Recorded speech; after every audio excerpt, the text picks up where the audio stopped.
మల్లేష్ గారు రాష్ట్ర ప్రెసిడెంట్, ఈ మరుగుజ్జు స్టేట్ ప్రెసిడెంట్. ఏదైతే అసోసియేషన్ ఉందో దానికి స్టేట్ ప్రెసిడెంట్గా ఉన్నారు.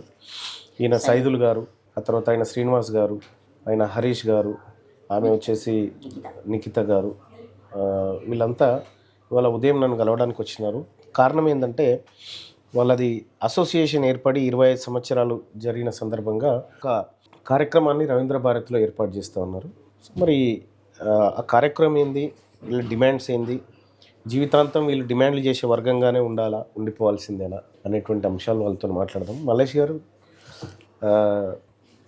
ఏంటన్నా మీకు అంటే మిమ్మల్ని ఒక రకంగా ఇట్లా చూస్తే సమాజం మిమ్మల్ని ఒక ప్రత్యేక మనుషులుగా గుర్తిస్తుందేమో? గుర్తించదు, చిన్న చూపు చాలా చాలా చిన్న చూపు. నేను 2001 నుంచి కొట్లాడుతూనే ఉన్నా గవర్నమెంట్ తోటి. 2023లో రిజిస్ట్రేషన్ చేయించిన.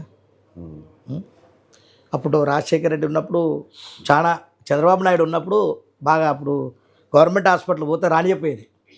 ఏపో మీరేంద్ర అయితే ఉన్నారు, చిన్నగా ఉన్నారు, మీకు ఏం తక్కువ ఉంది, కాలు చేతులు బాగానే ఉన్నాయి పో అనేది. అంటే ఎలా కొడతా ఉంటే అట్లే మన ఒకసారి కోటి బస్ పాస్ గురించి పోతే, చంద్రబాబు నాయుడు రాకముందు ఎన్టీ రామారావు ఉన్నప్పుడు బస్ పాస్లు ఇచ్చారు. అప్పుడు ఎట్లయితే చంద్రబాబు నాయుడు వచ్చిందో అప్పుడు బస్ పాస్లు బంద్ చేశారు.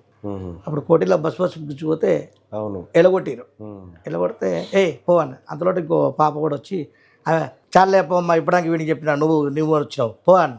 నేను సార్ ఏదో నాకు అంటే తిట్టినావు పోతా, అమ్మాయి సార్ ఆడపిల్లని అట్లా అంటారా సార్ అంటే, నువ్వు బాగా చెప్పేవరా నువ్వు అని.